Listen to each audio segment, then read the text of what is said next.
welcome. So we have to continue the scope of political science. So we are continuing this in the third video. So welcome all. We'll start. So scope of political science, अभी study of national and international issues.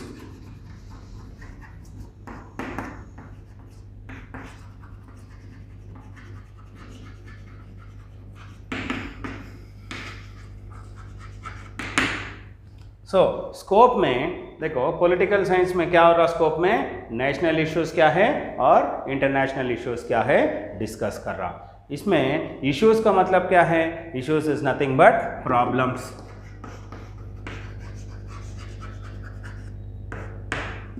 So problems common है हर country में। So national issues कैसे आ सकते हैं, national issues में हम देख सकते हैं कि सिविल वॉर हो सकता। सिविल वॉर कब होता, फिनेंशियल प्रॉब्लम, जब फिनेंशियल इमरजेंसी हो जाता कंट्री के अंदर, जब कंट्री गवर्नमेंट बैंकरप्ट हो जाता, पब्लिक को वेलफेयर स्कीम्स देने में नाकाम हो जाता। सो ऐसे रीजन्स में क्या होते हैं, अपने नेशनल इश्यूज आते। At the same time challenges भी नेशनल इश्यूज है। चैलेंजेस कैसा, एग्जाम्पल अगर मैं आपको बोलता हूँ, so if you see the nuclear programme, अपने इंडिया का न्यूक्लियर प्रोग्राम है, हम 8 ईयर्स खाली न्यूक्लियर प्रोग्राम स्टार्ट करना या नहीं करने में सोचने में वेस्ट कर दिया। सो ये भी एक नेशनल इशू है, एग्जाम्पल के लिए लिया था आपको ऐसा। सो अपने नेशनल इश्यूज में आज कंट्री को एडमिनिस्ट्रेशन करते जब चैलेंजेस क्या क्या फेस कर रहा गवर्नमेंट, कौन, temporary association, already we have discussed. Duty किसका है, गवर्नमेंट का है। क्या करना है government, promote welfare. So promote welfare to the people who reside in it, ये हम प्रिंसिपल कभी भी याद रखना है। इसके लिए हम जिम्मेदारी किसको ठहराते, हम जिम्मेदार ठहराते गवर्नमेंट को। Government is solely responsible, so any issues government has to solve. So why we have given them power, we are voting, yes, we have done our duty, yes, at the same time government has to do its duty। और international issues रहते। जब हम world Wars के बारे में discuss करे थे, so first world war reason क्या था, ओके, आपको एग्जाम्पल बोले होंगे स्कूल में, आर्च ड्यूक फर्डिनेंड का असैसिनेशन हो गया था, सो इसलिए फर्स्ट वर्ल्ड वॉर आया। Actually what is the reason behind wars, wars के फर्स्ट वर्ल्ड वॉर का रीजन था आर्ममेंट। क्या था, आर्ममेंट। आर्ममेंट का मतलब क्या है, if you see for example, if you discuss, Pakistan के पास इंडिया से ज़्यादा वॉरहेड्स है। पाकिस्तान के पास 98 वॉरहेड्स है, इंडिया के पास 5 वॉरहेड्स है। सो डिस्कस करते जब हम बोल रहे कंट्री वाइज अगर देखेंगे पाकिस्तान अपने से बहुत छोटा है मगर आर्मामेंट में ज़्यादा इन्वेस्ट कर रहा। सी ये वॉर्स के लिए ये वेपन्स जो भी है डिटरेंट जैसा काम करना, ये क्या है, कोई भी कंट्री अपने को अटैक नहीं करता क्योंकि ये डिटरेंट के जैसा इस्तेमाल करते, मगर उतना पैसा हम पूरे आर्मामेंट में इन्वेस्ट करेंगे तो वेलफेयर मेजर्स के लिए अपने पास पैसे नहीं रहेंगे। सो ये जो है इशू से इंडिया को, गवर्नमेंट को डिस्कस करना है कि कौन से बजट में कितना इन्वेस्ट करना है। सो हम डेवलपमेंट में, हम डेवलपिंग कंट्रीज में गिने जाते। सो हम ग्रोथ कंट्रीज में कब आते, जब अपन डेवलप्ड नेशन हो जाते। सो अपने को इन्वेस्ट ज़्यादा डेवलपिंग चीज़ों में लगाना ज़रूरी है। सो आर्मामेंट क्या हो गया था, फर्स्ट वर्ल्ड वॉर में हर कंट्री अपना टेरिटोरियल एक्सपेंशन के लिए आर्मामेंट पे बेस हो गए। जितना भी पैसा आ रहा आर्मामेंट्स में, आर्म्स एंड एम्यूनेशंस में कर रहे थे। इससे क्या हो गया, आर्मामेंट आ गया, new discoveries of machine guns ऐसे आ गए। सो इससे टेरिटोरियल एक्सपेंशन के लिए इंपीरियलिज्म के मेंटालिटी से ये लोग वॉर्स आने लगे। सो इंटरनेशनल इश्यूज को आज हम सॉल्व कर रहे हैं। यूएनओ जैसा नेशन है, यूएनओ का ड्यूटी क्या है, United Nation Organisation, can it stop the wars, means 100% no. मगर वर्ल्ड वॉर को स्टॉप कर रहा, यस। छोटे छोटे वॉर्स कंट्रीज के बीच में होते जा रहे हैं। यूएनओ के आने के बाद भी league of nation was failure but UNO is successful हम बोलते हैं। आज देखिए यूएनओ के अंदर भी डिफरेंट स्ट्रैटेजीज को इम्प्लीमेंट कर रहे हैं। क्यों इम्प्लीमेंट कर रहे हैं, क्योंकि ट्रांसफ़र ऑफ टेक्नोलॉजी होना है, इकोनॉमिकल हेल्प होना है, ये सब को माइंड में कंसिडर करते हुए यूएनओ फंक्शन कर रहा। आज कितने लोग हैं इसके अंदर, 195 कंट्रीज इसके अंदर रजिस्टर्ड है। सो इंटरनेशनल इश्यूज में हम मेन किस पे फोकस करते, आर्मामेंट पे फोकस करे थे। वर्ल्ड वॉर आया था, अब थर्ड वर्ल्ड वॉर नहीं आना तो हम किस पे करना है, डिसआर्मामेंट पे। डिसआर्मामेंट बोले तो आर्म्स एंड एम्यूनेशंस ज़्यादा इंपॉर्टेंस नहीं देना है। Eight the same times nuclear weapons पे ज़्यादा बेस करके कंट्री का डेवलपमेंट साइड में रखे न्यूक्लियर आर्मामेंट्स के तरफ नहीं जाना है। उसको रिस्ट्रिक्ट करने के लिए कई ऐसे एजेंसीज है जिसको यूएनओ चलाता, headed by USA. That is different topic. Now international issues में अपने को आ गए, डिसआर्मामेंट एक आ गया, देन हम कोल्ड वॉर को भी डिस्कस करते इसमें।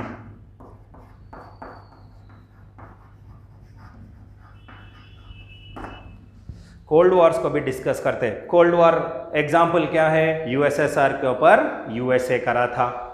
ओके, कैसा करा था cold war? Did they both fight directly on the arena? No. USA और यूएसएसआर और यूएसए कभी लड़ा नहीं, लड़ा, ऐसा कोई हिस्ट्री नहीं है।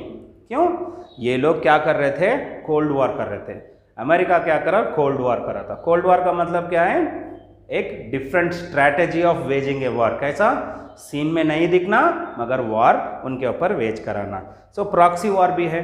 प्रॉक्सी वॉर अगर देखेंगे, सेम प्रॉक्सी वॉर को भी एग्जांपल हम ले सकते हैं। अफगानिस्तान को प्रॉक्सी बना के, पाकिस्तान को प्रॉक्सी बना के दूसरे कंट्रीज पे वॉर्स हो रहा। आज भी अगर हम डिस्कस करेंगे प्रॉक्सी वॉर्स, अपने वर्ल्ड में अभी ग्लोबल वॉर्स को बहुत रिस्पॉन्सिबल है प्रॉक्सी वॉर्स। सो ये सब क्या है? ये सब इंटरनेशनल इश्यूज में आते। ये सब अपने कंट्री के अंदर होते क्या? नहीं, ये दूसरे कंट्री से अपने कंट्री के अंदर प्रॉब्लम्स को लेके आते हैं, इसलिए हम इसको इंटरनेशनल इश्यूज में बोलते हैं। इसलिए पॉलिटिकल साइंस बोलता, पॉलिटिकल साइंस के अंदर ये एक स्कोप है कि आपको टाइम टू टाइम पढ़ना है। क्या है? Study of national and international issues. National में फिनेंशियल कैसा आ रहा, सिक्योरिटी वाइज प्रॉब्लम क्या रहा, एजुकेशन रिलेटेड प्रॉब्लम, ये सब डिस्कस करना है, पढ़ना है। स्टडी का मतलब क्या है? आपको टाइम टू टाइम बिहेवियरिज्म करना है इसके ऊपर। और इंटरनेशनल इश्यूज, कोई और कंट्री में कुछ प्रॉब्लम हो रहा, उसको भी हम नज़र में रखना है, नज़रअंदाज नहीं करना है।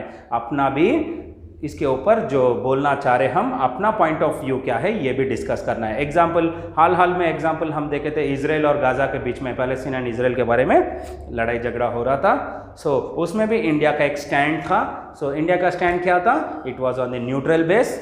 और क्यों करे? ये इंटरनेशनल इशू है, ये इंडिया को रिलेटेड है क्या? वो अरब वर्ल्ड में हो रहा, इंडिया को क्या करना है इससे? नहीं, ऐसा नहीं है कि ये अरब में हो रहा या एशिया के बाहर हो रहा, ये हमारे को लेना देना नहीं है, ऐसा नहीं है। यूएनओ एक प्लेटफॉर्म है, कॉमन प्लेटफॉर्म है, जिसमें ultimate every country has a goal in propagating peace. Peace क्या है? पीस को प्रोपेगेट करना है। This is the thing which we have to follow and we have to make everyone follow. अगर हम पीस को फॉलो नहीं करेंगे तो अपन PIECE टुकड़े हो जाते। सो ये पीस को फॉलो करेंगे, हम टुकड़े नहीं बनेंगे। So what we have to do? Study of national and international issues we have to take care. So government का ड्यूटी है इसमें। इंटरनेशनल इश्यूज में हम किसको ज़्यादा फोकस कर रहे हैं? डिसआर्मामेंट को करते, कोल्ड वॉर्स को करते, प्रॉक्सी वॉर्स को भी हम करते। इससे क्या है? ये फिनिश हो गया। Next will go to the next topic.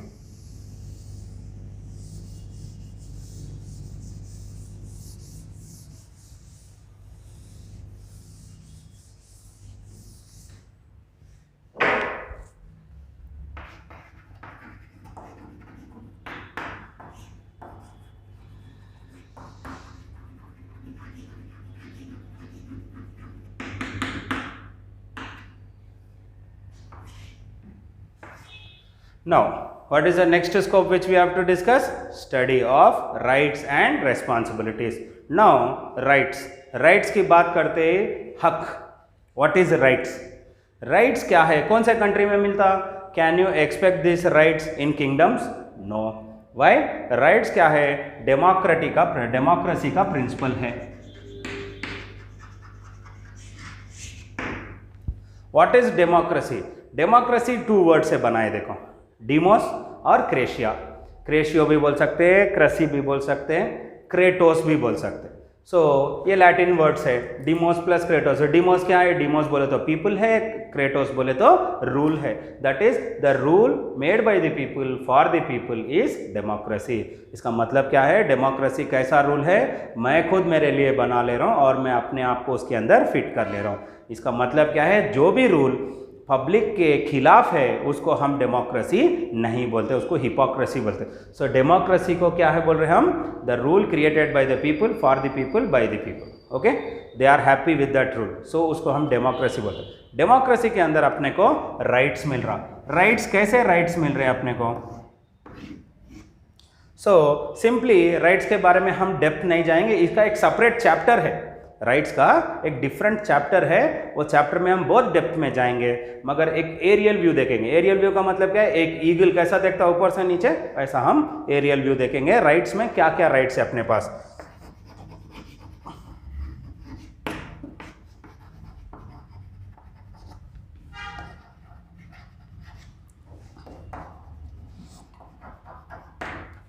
देखो 4 राइट्स हो गए यहाँ पर। नेचुरल राइट्स हो गए, मॉरल राइट्स हो गए, लीगल राइट्स हो गए और ह्यूमन राइट्स हो गए। लीगल राइट्स में फिर 3 पार्ट्स है, हम इसको फिर कैसा क्लासिफाई कर रहे हैं? 3 के अंदर।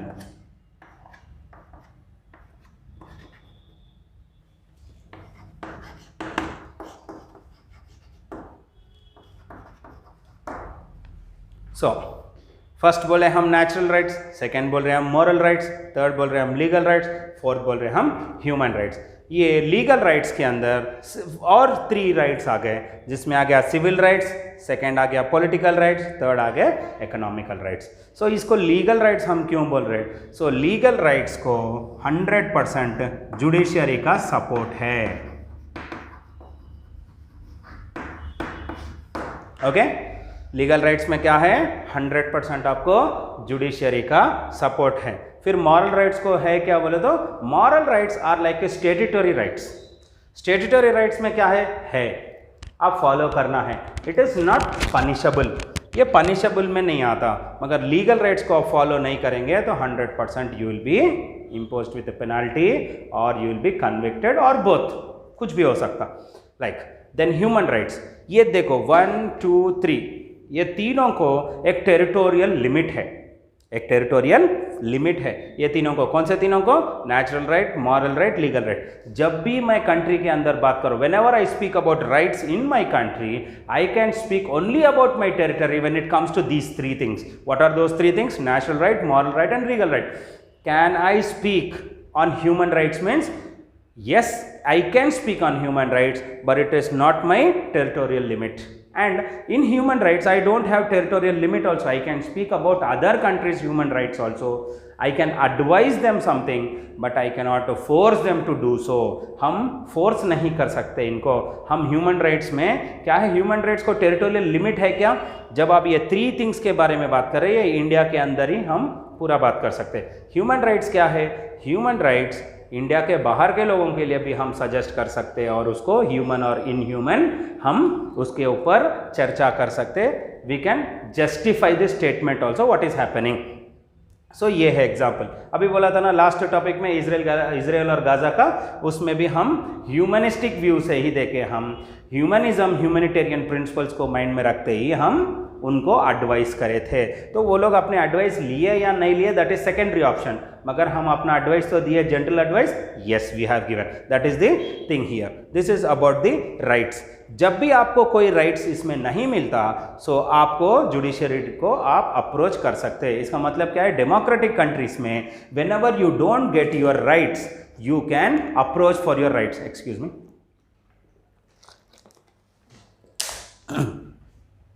you can approach for your rights. So ये है। Now what is responsible? इसलिए हम क्या बोल रहे हैं यहाँ पर, ये सबको फंडामेंटल राइट्स बोल के एक वर्ड दिए हम।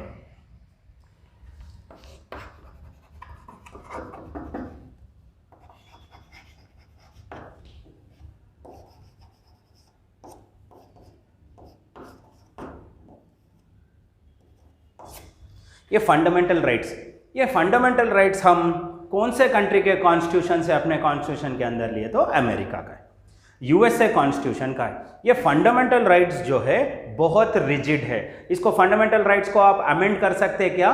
नो। आप फंडामेंटल राइट्स को कुछ अमेंड का मतलब क्या है, अमेंडमेंट जो प्रोसीजर है वो पार्लियामेंट के अंदर होता। इंडियन पार्लियामेंट के अंदर हम जो भी अमेंडमेंट नया रूल इंप्लीमेंट करना है वो पार्लियामेंट्री सिस्टम में करना है, क्योंकि अपना कंट्री खुद पार्लियामेंट्री गवर्नमेंट है। सो यहाँ पर इसको हम फंडामेंटल राइट्स बोलते हैं। ये फंडामेंटल राइट्स कौन से प्रिंसिपल्स में है, ये रिजिड प्रिंसिपल्स में है। ओके, अपने कॉन्स्टिट्यूशन के अंदर ये 12 to 35 में आता है।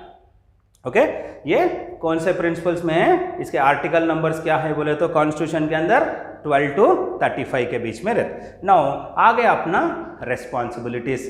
इसके बाद देखो, जब मैं पार्ट्स के बारे में बात कर रहा हूँ, आर्टिकल्स के बारे में, ये 12 to 35 हो गए, देन 36 to 51 हो गए अपने directive principles of state policy. ये 51B में आ जाता है ये। ओके, आर्टिकल नंबर 51 में ही रह रहा, मगर ऑलरेडी 51 तक है, इसलिए वो उसको 51B में हम ले रहे। रेस्पॉन्सिबिलिटीज का मतलब क्या है, रेस्पॉन्सिबिलिटीज बोलते ही अपने को समझ में आ रहा कि some sort of duty is there. Okay, so अगर मुझे हक है ये सोसाइटी में रहने के लिए, हैप्पीली रहने के लिए, तो एट द सेम टाइम में मुझे ड्यूटीज भी है। सो ड्यूटीज क्या है, लिबर्टी की बात करना है। यहाँ पर एक वर्ड है लिबर्टी।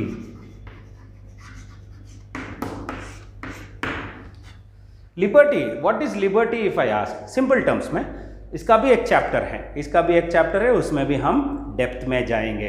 कैसा है, पॉलिटिकल लिबर्टी क्या है, सिविल लिबर्टी क्या है, इकोनॉमिकल लिबर्टी क्या है, ये सब हम वो चैप्टर में डिस्कस करेंगे। मगर एज ऑफ नाउ एक छोटा सा देखना है अपने को, इसलिए हम इसको चेक कर रहे हैं। लिबर्टी मतलब to my wish and will, मैं मेरे मर्जी से, हैप्पीनेस से मैं रहना चाह रहा हूँ, ये मेरा लिबर्टी है, मैं रह सकता हूँ ये कंट्री के अंदर, डेमोक्रेसी कंट्री में।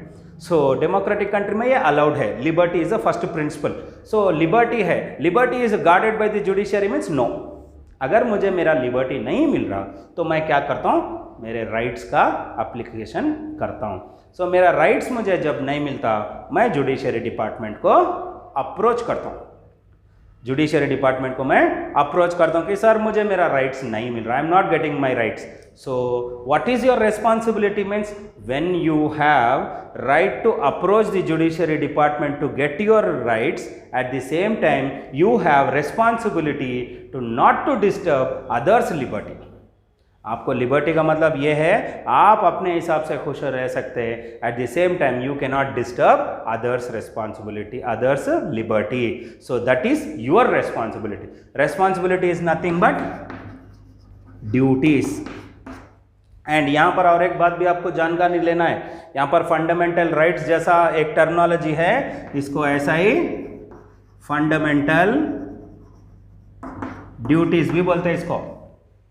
सो इसके अंदर आपको अपने कंट्री के फ्लैग को रेस्पेक्ट करना है, नेशनल एंथम को रहना है, रेस्पेक्ट करना है, आपको सिटीजन जैसा एक्ट करना है, ये सब भी आपको फंडामेंटल ड्यूटीज में है।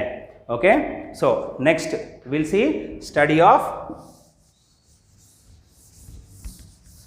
Public policy. क्या देखेंगे हम,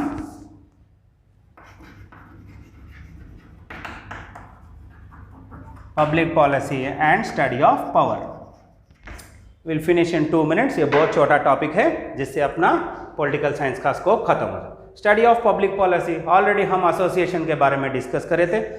एसोसिएशन का काम क्या था, प्रमोटिंग वेलफेयर था। इसका मतलब ये लोग क्या करना है, पॉलिसी बनाना है। इसलिए हम यहाँ पर इसको पॉलिसी साइंस भी बोलते हैं। पॉलिटिकल साइंस को क्या बोलते हैं, पॉलिसी साइंस। क्यों, time to time scientific experiment करो सोसाइटी में, कौन से सेक्शन, मास ऑफ पीपल, कौन से सेक्शन ऑफ पीपल को क्या प्रॉब्लम्स है उसको सॉल्व करो। एग्जाम्पल, गरीब लोग है, एग्जाम्पल फ्लड्स आया था हैदराबाद में, हम देखे हाल में। सो उनको 10,000 रुपीज़ दिया था गवर्नमेंट। इसका गवर्नमेंट के पास पैसा ज़्यादा है नहीं। ये पब्लिक पॉलिसी में क्या डिस्कस करते हैं, दे लॉस देयर लिवलीहुड, उनके घर में सामान चले गया, उनके घर में खाने की चीज़ें चले गए, तो वो लोग बेघर हो गए। सो उनको सपोर्ट करने के लिए पॉलिसी बनाए। सो ये वेलफेयर पॉलिसी है। किसको देना है, जाके करोड़पति को दे सकते क्या, नो। हो who is the target here, वो टारगेट सेक्शन ऑफ पीपल को ही वो हेल्प देना है। So not for the rich, not for the middle class और above middle class, only for the poor. So ये स्टडी ऑफ पब्लिक पॉलिसी है। Public के बारे में पहले पढ़ना है गवर्नमेंट को, what is their problem, you have to know, then only you can implement your policy. Then comes power। power का मतलब क्या है, आपका अथॉरिटी है। ये अथॉरिटी का भी एक सेपरेट चैप्टर है, उसमें भी हम डिस्कस करेंगे। यहाँ पर क्या है, आपके पास लिमिटेड पावर्स है। Limited powers mean sharing and shaping of power. So power को शेयर भी करना है, शेप भी करना है। ये पावर को डिवाइड नहीं कर सकते, इसलिए हम उसको शेयरिंग बोलते हैं। सो आपको पावर शेयरिंग करते हुए, पॉलिटिकल साइंस के पूरे प्रिंसिपल्स आपको माइंड में रखते हुए, पब्लिक पॉलिसी को माइंड में रखते हुए आपको प्रिंसिपल्स बनाना है। सो इसलिए हम इसको कभी कभी पॉलिसी साइंस भी बोलते हैं। Political science is also called policy science. Why? Because it is promoting welfare to the people by creating policies. So, okay बेटा, यहाँ तक तो सबको स्टूडेंट को क्लियर है। By this we finish the scope of political science. We'll meet in the next video. Thank you.